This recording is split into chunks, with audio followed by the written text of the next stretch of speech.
उलझी पड़ी है दुनिया मोबाइलों में, जबकि जीवन का पूरा सार छुपा है किताबों में। जी हाँ दोस्तों, मैं स्मिता लेकर आई हूँ आपके लिए एक अपने द्वारा स्वयं के द्वारा लिखी हुई नई कहानी आपके लिए। मेरा जन्म कागज की एक सफ़ेद चादर पर कलम के पहले शब्द के साथ होता है। जब लिखने वाला मुझे अपने सोच विचार से रूप देता है तो मैं खिल उठती हूँ, मैं जीवित हो उठती हूँ। मेरे अंदर हर शब्द एक नई कहानी लेकर आता है, एक नई सोच, एक नया विचार, एक नया सपना लेकर आता है। हर पन्ना एक नई दुनिया का नया दरवाज़ा खोलता है। एक समय था जब मैं लोगों के घर की शान हुआ करती थी। मेरा होना एक सामाजिक रुतबा कहलाता था और मेरे अंदर केवल ज्ञान की बातें नहीं हुआ करती थी। मेरा दायरा इतना सीमित नहीं था, मैं बल्कि लोगों को जोड़े रखने का एक स्रोत हुआ करती थी। सुसंस्कृत बातें हो, इतिहास हो, कला हो, यह सब अमूल्य बातें मैं एक दूसरे के साथ बांटा करती थी। जब लोग मुझे बड़े प्यार से अपने हाथों में उठाते थे तो मैं बड़ा गर्व महसूस करती थी। मेरा होना एक सम्मान की भावना होती थी। हर शब्द को लोग धीरे धीरे और समझकर पढ़ा करते थे। पढ़ने के बाद उसे समझते थे और फिर मेरे अंदर के ज्ञान को अपनी ज़िंदगी में उतार लिया करते थे। कई बार मेरे अंदर जो भी कैरेक्टर होता था उसके जैसे अपने आप को बनाने की कोशिश भी किया करते थे। मैं सिर्फ कागज और स्याही से बनी हुई एक चीज़ नहीं थी, बल्कि एक जीवंत अनुभव थी। मुझे लोग जीवित समझा करते थे। लोग अपने खाली समय में मेरे साथ बातें किया करते थे, मेरे साथ अपना समय बिताया करते थे। मुसीबत के पलों में मुझे साथी बनाया करते थे और अकेलेपन में मेरे पन्नों से बातें किया करते थे, गुफ्तगू किया करते थे। हर घर में मेरी अपनी एक जगह हुआ करती थी और मुझे सजाने के लिए बड़ी बड़ी अलमारियाँ हुआ करती थी, शोकेस हुआ करते थे। जिस घर में भी मेरी संख्या बहुत अधिक हुआ करती थी ना, उस घर को सुसंस्कृत और सभ्य समझा जाता था। मुझे जैसे कोई कहानी के रूप में समझता था तो अपने आप को मेरे साथ जोड़ लिया करता था। मुझे यूँ घर में सजाया जाता था जैसे मैं कोई खानदानी विरासत हूँ, कोई चीज़ नहीं हूँ। जब एक किताब किसी के घर आती थी ना तो मोहल्ले में हलचल मच जाया करती थी। सब मुझे इस किताब को पढ़ने के लिए देना, यह कहकर एक दूसरे से किताबें मांगा करते थे, क्योंकि मैं वस्तु नहीं हुआ करती थी। मैं उस समय एक जीवित होने का अनुभव किया करती थी। लोग मुझे जीवित ही समझते थे, अपने जीवन का एक अनमोल हिस्सा, एक अटूट हिस्सा समझते थे लोग मुझे। एक समय था जब किताब एक घर से दूसरे घर पढ़ने के लिए जाती थी। लोग उधार मांगकर किताबें पढ़ा करते थे और मैं जाने कहाँ कहाँ घूम कर आती थी। लोग इंतज़ार करते थे कि आपकी किताब पढ़नी हो जाए तो मुझे भी देना। दोस्त, रिश्तेदार, मैं इन सबको आपस में जोड़े रखती थी और रिश्तों को मैं मजबूत किया करती थी। मैं केवल किताब नहीं थी। मित्र, पड़ोसी, रिश्तेदार जब भी इकट्ठा होते थे तो मेरी चर्चाएं हुआ करती थी, मेरे बारे में बातें हुआ करती थी और एक दूसरे को अपने विचारों से और अपने अनुभव से अवगत किया करते थे और मेरी कहानियों से कई लोग रूबरू हुआ करते थे और इन कहानियों को आपस में बांटा करते थे, अपना समय मेरे साथ बिताया करते थे। एक दिन यूं ही मैं सोफे पर लेटी हुई थी। अक्सर मैं दोपहर में काम खत्म करके थोड़ा विश्रांति लेती हूँ। आज भी वैसे ही मैं लेटी हुई थी। पहले तो मेरी आदत थी कि मैं जब भी विश्रांति करती थी तो पहले किताब हाथ में उठाती थी, कोई भी किताब हो। मैं पढ़ने बैठ जाया करती थी और फिर पढ़ते पढ़ते ही मैं सो भी जाया करती थी उन विचारों में। आजकल किताबों ने एक नई जगह ले ली थी। किताबों की जगह मोबाइल हाथ में आ गए थे। मैंने भी किताबों से किनारा कर लिया था और मोबाइल, सुबह से मैंने आज मोबाइल नहीं देखा हुआ था, इसलिए मैंने मोबाइल पे मैसेजेस देखे, रिप्लाई किए रिश्तेदारों को, मित्रों को, बच्चों को। परंतु आज मैं भी किताब नहीं उठाती थी और मोबाइल पे मैसेज करते हुए और कुछ मोबाइल के पिक्चर्स देखते हुए मुझे नींद लग गई। परंतु मैंने घर में कुछ आवाज़ सुनी, किसी के बात करने की। मैं तुरंत जाग गई क्योंकि इस समय घर में तो मैं अकेली थी। मुझे लगा जाने कौन बात कर रहा है। मैंने थोड़ा झाँक कर देखने की कोशिश की तो क्या, मेरी पुरानी अलमारी और उन किताबों में से एक किताब दोनों आपस में बातें कर रही थी। वह किताब अपनी कहानी अलमारी को बयां कर रही थी कि किस तरह से मेरा जीवन पहले हुआ करता था। यह कहानी सुनते ही और इस कहानी के कुछ अंश मेरे कान पे आते ही मैं अपने बचपन की यादों में खो गई। सच में ऐसा ही हुआ करता था पहले के ज़माने में। आज तो दुनिया बदल गई है। मुझे वह दौर याद आया मेरे बचपन का। मेरे बचपन में हमारे पड़ोस में एक फैमिली रहा करती थी। फैमिली क्या, दोनों हस्बैंड वाइफ ही थे। उन्हें बच्चे नहीं थे, इसलिए वो अपना ज़्यादातर समय किताबों में ही बिताया करते थे। अंकल जी ने लाइब्रेरी लगाई हुई थी, सो हफ्ते की 4 किताबें उन्हें मिला करती थी। वे जब भी किताबें घर लाया करते थे तो मेरी मम्मी भी खुश हुआ करती थी। जैसी किताबें आती थी, आंटी जी उसकी रूपरेखा पढ़कर घर में से ही मम्मी को आवाज़ लगाती थी, भाभी जी नई किताब आई है, आज तो 2 कादम्बरियाँ मिली हैं, मैंने रूपरेखा पढ़ी है, बड़ी सुंदर लग रही है स्टोरी। आने वाले 2-4 दिनों में आप ज़्यादा काम मत बढ़ाना और एक्स्ट्रा काम नहीं निकालना, मेरा पढ़ना हो जाते ही मैं आपको दूंगी। और इसी तरह से जैसे उनका दोनों का पढ़ना हो जाता था तो एक एक किताब हमारे घर आया करती थी।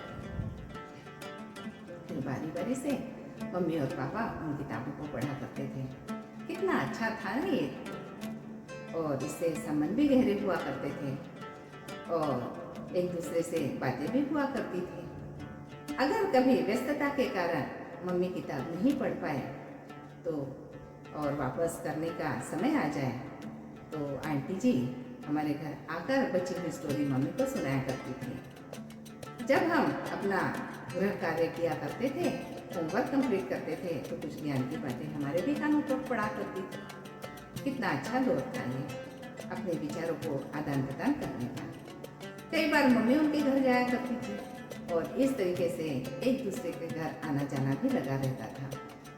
ये किताबें एक दूसरे से दोस्ती बनाए रखने का बड़ा अच्छा जरिया थी, अच्छा स्रोत थी।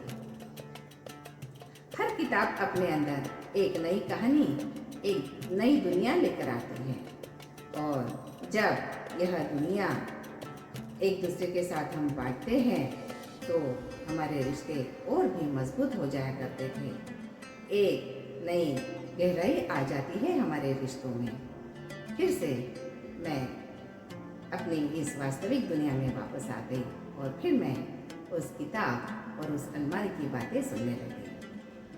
वह अलमारी से कहती है किताब, किसी के हाथ में जब नई किताब हुआ करती थी ना उस ज़माने में, तो लोग पूछते थे कि क्या तुमने ये किताब पढ़ ली है, क्या मैं देख सकती हूँ इस किताब को।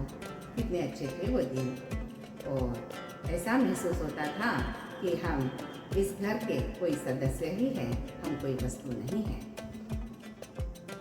हम एक दूसरे को जोड़े रखने का काम किया करते थे। जब किताब घर घर से एक दूसरे के घर पहुंचती थी तो सिर्फ ज्ञान नहीं बल्कि बातचीत का वह संवाद और दोस्ती भी बांटा करती थी और एक किताब पर चर्चा हुआ करती थी। लोग अपने अनुभव शेयर किया करते थे और बांटते थे। इस प्रकार एक किताब के माध्यम से मित्र और पड़ोसी और रिश्तेदार सारे परिवार एक मजबूत रिश्ते में बन जाया करते थे। किताब एक तरह से लोगों को जोड़ के रखने का एक माध्यम हुआ करती थी। परंतु आजकल यह माध्यम लोगों ने भुला दिया है। मैं यह सब सुन ही रही थी कि मुझे एक आवाज सुनाई आई। एक धार्मिक किताब बोल उठी। हर किताब अपने आप में कहानी होती थी उस समय, कुछ ज्ञान की, कुछ सांस्कृतिक, कुछ संसार की बातें किया करती थी, अपने अंदर समाये रखती थी सारी बातें। और वह किताब जो धार्मिक किताब थी वह बोल उठी कि भाई हमारा भी एक ज़माना हुआ करता था। हम केवल उस समय अलमारी में सजाने के लिए नहीं हुआ करते थे। जैसे कोई तीज त्योहार और चातुर्मास आता था ना, तो उस समय हमें निकाला जाता था और हमें नए कवर चढ़ाए जाते थे। और अगर हमारे पन्ने ढीले हुआ करते थे तो हमें बाइंडिंग के लिए प्रेस भेजा जाता था। और हमारे लिए अनेक जगह से कई बार फोन आते थे, कई बार संदेश आते थे। लोग कहते थे कि भाई तुम्हारे यहाँ वो रामायण की किताब है ना, तुम पढ़ रहे हो क्या? अगर तुम्हारी पढ़नी हो जाए या फिर पढ़ नहीं रहे हो तो मैं लेने आ जाऊँ। श्रावण में तो शिव पुराण के लिए लाइन लग जाती थी। मैं भी शिव पुराण पढ़ना चाहूँगी। किसी एक आंटी का संदेशा आता था या वे खुद आती थी, बहन जी क्या आप मुझे शिव पुराण पढ़ने के लिए देंगे? कई जगह भागवत की कथा हुआ करती थी तो भागवत की किताब ले जाया करते थे। इस तरह से धार्मिक व्रत पूजा इनके किताबें उस 4 महीने में न जाने कहाँ घूम के आती थी। केवल यही नहीं तो जैसे ही गर्मी के दिन आते थे तो romantic novels, suspense novels, horror novels बच्चे पढ़ा करते थे। वे भी एक दूसरे के साथ इनको शेयर किया करते थे। और छोटे छोटे बच्चे भी अपनी अपनी एक चित्र कथाओं की किताबें, कॉमिक्स की किताबें इस तरीके के, और या फिर विक्रम बेताल की कहानियों वाली किताबें, ऐसी चित्र कथाएँ पढ़ा करते थे। यहाँ तक कि गिफ्ट में भी बच्चे वही किताबें अपने पेरेंट्स से मांगा करते थे। कितने अच्छे थे वो दिन।